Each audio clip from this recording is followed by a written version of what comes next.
أعوذ بالله من الشيطان الرجيم. بسم الله الرحمن الرحيم. ولا تنكحوا المشركات حتى يؤمن ولأمة مؤمنة خير من مشركة ولو أعجبتكم ولا تنكحوا المشركين حتى يؤمنوا ولعبد مؤمن خير من مشرك ولو أعجبكم أولئك يدعون إلى النار والله يدعو إلى الجنة والمغفرة بإذنه ويبين آياته للناس لعلهم يتذكرون. صدق اللہ العظیم. ترجمہ اور نہ نکاح کرو مشرک عورتوں سے جب تک ایمان نہ لے آئیں، اور البتہ لونڈی مسلمان بہتر ہے مشرک بیوی سے اگرچہ وہ تم کو بھلی لگے، اور نکاح نہ کر دو مشرکین سے جب تک وہ ایمان نہ لے آویں، اور البتہ مسلمان غلام بہتر ہے مشرک سے اگرچہ وہ تم کو اچھا لگے۔ وہ بلاتے ہیں دوزخ کی طرف اور اللہ بلاتا ہے جنت کی طرف اور بخشش کی طرف اپنے حکم سے، اور بیان کرتا ہے اپنے حکم لوگوں کے لیے تاکہ وہ نصیحت قبول کریں۔ اب یہ آیت جو ہے اس کے اندر کفار کے ساتھ نکاح کرنے کے بارے میں احکام بیان کیے جا رہے ہیں۔ چونکہ پہلے زمانے میں ابتدائے اسلام تک سلسلہ چلتا رہا کہ مسلمانوں کافروں کے آپس میں نکاح چلتے تھے، لیکن بعد میں یہ حکم آ گیا تھا لا ہن حل لہم ولا ہم یحلون لہن، کہ مسلمان مرد عورت کا آپس میں نکاح ہوگا، لیکن مسلمان کا نکاح کافر عورت سے یا کافر عورت کا نکاح مسلمان مرد سے یہ درست نہیں ہے۔ تو یہاں اسی حکم کو بیان کیا جا رہا ہے کہ اگر مشرک عورت ہے تو اس کے ساتھ کوئی مسلمان نکاح نہیں کر سکتا یہاں تک کہ وہ مومن ہو جائے۔ ہاں شرک اپنا چھوڑ دے، ایمان قبول کر دے تو وہ تو پھر عقیدے میں متفق ہو گئی، اسی جیسی ہو گئی، پھر اس سے نکاح درست ہو جائے گا۔ وَلَأَمَةٌ مُؤْمِنَةٌ خَيْرٌ مِّن مُشْرِكَةٍ وَلَوْ أَعْجَبَتْكُمْ، فرمایا اگر کوئی لونڈی ہے ایمان والی تو وہ مشرکہ سے بہتر ہے۔ مثلا ایک طرف ہے لونڈی ہے، پہلے زمانے میں لونڈیاں ہوتی تھیں، غلام لونڈی، اب تو نہیں ہے، تو لونڈی سے کا نکاح کر لینا یہ مشرک عورت جو آزاد ہو، ٹھیک ہے، اس سے بہتر ہے، چاہے وہ مال کے اعتبار سے یا حسن و جمال کے اعتبار سے اچھی ہو، پھر بھی اللہ تعالیٰ فرما رہے ہیں کہ نہیں، اس مشرکہ سے نکاح نہ کرو، اور جو لونڈی ہے مومنہ، اس سے نکاح کر لینا یہ بہتر ہے، کیونکہ یہ ایمان میں اس کے ساتھ متفق ہے۔ ٹھیک ہے حسن و جمال ہی نہ ہو، مال بھی نہ ہو، مال تو ہوتا ہی نہیں، لونڈی کا کچھ بھی نہیں ہوتا، جو کچھ ہوتا ہے وہ اس کے مولا کا ہوتا ہے تو یہ حکم بیان فرمایا۔ باقی یہاں المشرکات کا لفظ جو آیا ہے اس سے مراد کیا ہے؟ وہ مشرک ہیں جو اہل کتاب نہیں ہیں۔ اگر وہ مشرک اہل کتاب ہیں تو ان کی عورتوں سے مسلمان کے لیے نکاح کرنا جائز ہے، کیونکہ دوسری آیت میں اس کے استثناء آ چکا ہے وَطَعَامُ الَّذِينَ أُوتُوا الْكِتَابَ حِلٌّ لَكُمْ وَطَعَامُكُمْ حِلٌّ لَهُمْ، آگے وَالْمُحْصَنَاتُ مِنَ الَّذِينَ أُوتُوا الْكِتَابَ مِنْ قَبْلِكُمْ اِذَا آتَيْتُمُوهُنَّ إِلَى آخِرِ الْآیَةِ، کہ جو عورتیں اہل کتاب کی ہیں یعنی ان کی عورتوں سے نکاح کرنا تمہارے لیے درست ہے، ٹھیک ہے، لیکن یہ کہ صرف ان کی عورتوں سے کیا ہے مسلمان مرد نکاح کر سکتا ہے، اس کا الٹ نہیں ہو سکتا، اس کا کہ مثلا اہل کتاب میں سے کوئی مرد ہو اور عورت جو ہے وہ مسلمان ہو، یہ الٹ نہیں، یہ جائز نہیں ہے۔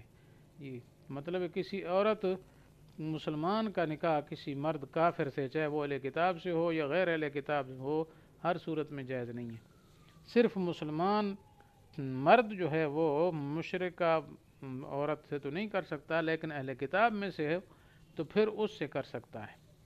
تو باقی اہل کتاب بھی شرک تو کرتے ہیں جی، عیسیٰ علیہ السلام کو خدا مانتے ہیں، خدا کا بیٹا بعض مانتے ہیں، بعض تیسرا خدا مانتے ہیں، لیکن اصل تو ان کا مسلک یہ نہیں ہے۔ اصل مذہب تو عیسائیوں کا یہ تھا کہ وہ اللہ تعالیٰ کے نبی ہیں عیسیٰ علیہ السلام، لیکن بہرحال گڑبڑ کر ڈالی۔ لیکن یہ بھی اسی زمانے میں تھا جب کہ وہ اللہ تعالیٰ کے وجود کے بھی قائل تھے، عیسیٰ علیہ السلام کو بھی مانتے تھے، انجیل کو بھی مانتے تھے۔ اس طرح یہودی جو تھے اہل کتاب، وہ موسیٰ علیہ السلام کو اللہ کا نبی مانتے تھے، تورات کو اللہ کی کتاب مانتے تھے، تو وہ اہل کتاب تو تھے۔ لیکن آج کل جو اس دور میں یہود و نصارہ کہلاتے ہیں، تو ان میں اکثریت کا حال جو ہے وہ نہیں رہا جو پہلے آپ صلی اللہ علیہ وسلم کے زمانے میں یہود و نصارہ تھے۔ وہ تو کم از کم اپنے نبی کو مانتے تھے، اللہ کو مانتے تھے، عقیدہ آخرت ان کا تھا۔ لیکن اس جدید دور میں سیکولر ہیں تقریباً، نہ خدا کے وجود کے قائل ہیں، نہ ان کو موسیٰ علیہ السلام کا پتہ ہے، نہ عیسیٰ علیہ السلام کا پتہ ہے، نہ تورات انجیل کا پتہ ہے، بس ایسے ہی کیا ہے برائے نام عیسائی ہیں۔ یورپ کے اندر ایسے بکثرت ہیں، تو اس وجہ سے اب مسلمان جو ہے ادھر سے شادیاں کر کے عورتیں لے آتے ہیں کہ چلو جی اہل کتاب سے ہے لہذا ہمارا نکاح درست ہے۔ یہ درست نہیں ہے، پہلے تحقیق کی جائے کہ واقعی وہ اہل کتاب ہیں کہ نہیں ہیں۔ ایک تو ہوتے ہیں زبانی رسمی رجسٹر میں بس لکھا دیتے ہیں عیسائی یا یہودی، تو صرف رجسٹریشن سے جو ہے وہ اہل کتاب نہیں بن جاتے، ان کے عقائد کو دیکھا جائے۔ عقائد اگر ہیں وہ تو پھر تو گنجائش ہے، لیکن اگر عقائد وہ نہیں ہیں تو پھر کیا ہے، گنجائش نہیں ہے۔ یہ بھی حقیقتاً گنجائش دی گئی ہے۔ باقی بہتر یہ بھی نہیں سمجھا گیا جی کہ مسلمان جو ہے وہ ان عورتوں سے نکاح کریں جو اہل کتاب میں سے ہیں، کیونکہ وہ کافر تو ہیں، آپ صلی اللہ علیہ وسلم کی رسالت کے قائل نہیں ہیں، تو یہ تو کیا ہے بس کچھ گنجائش اجازت دے دی گئی ہے۔ لیکن بہتر یہی ہے کہ مومنہ صالحہ سے مسلمان نکاح کرے، کیونکہ اولاد کی اس نے تربیت کرنی ہے، سارا کچھ کرنا ہے، پھر شادی کرنے کے بعد آپس میں محبت جوڑ جو ہے اس کا عقیدے کا بڑا اثر ہوتا ہے۔ اگر نظریات متحد ہوں تو گھرانہ اچھا چلتا ہے، اگر نظریات جو ہے وہ مختلف ہوں تو پھر ان کے گھر میں بھی کوئی رونق نہیں ہوتی، کوئی محبت الفت زیادہ نہیں ہوتی، بس مجبوری درجہ گزار رہے ہوتے ہیں۔ تو اس لیے ترغیب پھر بھی احادیث مبارکہ میں یہی دی گئی ہے کہ مومنہ صالحہ بیوی جو ہے وہ تمہیں کرنا چاہیے۔ تو یہ بھی صرف اجازت ہے۔ اسی طرح اگر آج کل برائے نام کوئی مسلمان ہیں، ان کو خدا رسول کا پتہ ہی نہیں ہے تو بس ویسے ہی مسلمان کہلاتے ہیں، تو یہ بھی خیال کرنا ضروری ہے۔ یا مثلا مسلمان کہلاتے ہیں لیکن جدید نظریات قبول کر لیے سیکولر لوگوں کے یا دوسرے برے لوگوں کے جو نظریات کفریہ ہیں، تو پھر ان سے بھی نکاح درست نہیں، کیونکہ صرف زبانی مسلمان کہلانے والے سے تو انسان مسلمان نہیں بن جاتا،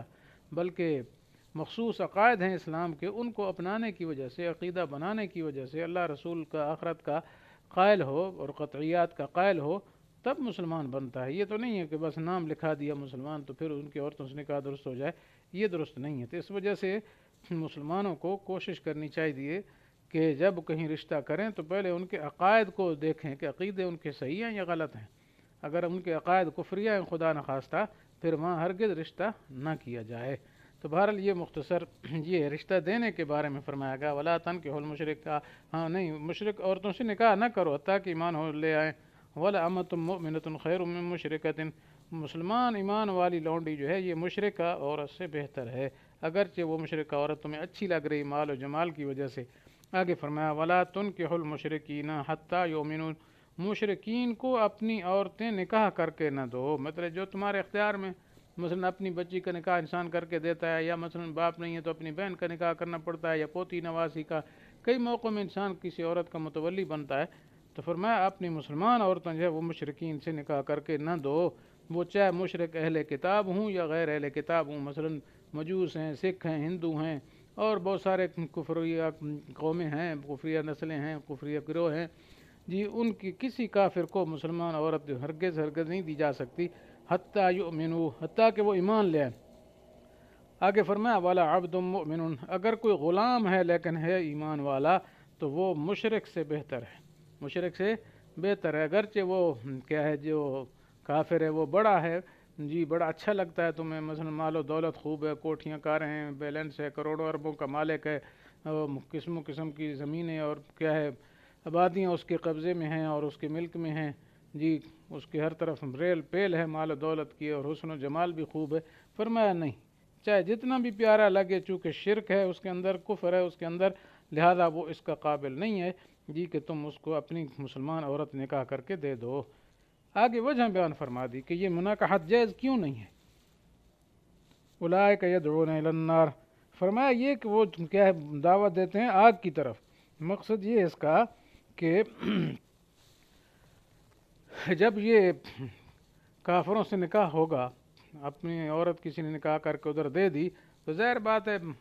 ازدواجی تعلقات میں محبت ہوتی ہے، تو محبت کی بنا پر انسان کیا ہے ان سے متاثر ہو جائے گا۔ جب متاثر ہوگا تو ان کے نظریات اس اپنانے کا اندیشہ ہے، یا کم از کم ان کے نظریات اپنائے گا نہیں تو ان سے نفرت تو نہیں رہے گی۔ تو اس وجہ سے کفر سے نفرت بھی تو ضروری ہے، تو لہذا خطرہ ہے کہ کہیں ان کے نظریات اپنائے اور یہ بھی کافر ہو جائے، تو یہ کافر ہوا تو پھر ظاہر بات ہے جہنم میں جائے گا۔ یہی مراد ہے اس کا، اولئک یدعون الی النار، یہ کافر لوگ تو کیا ہے،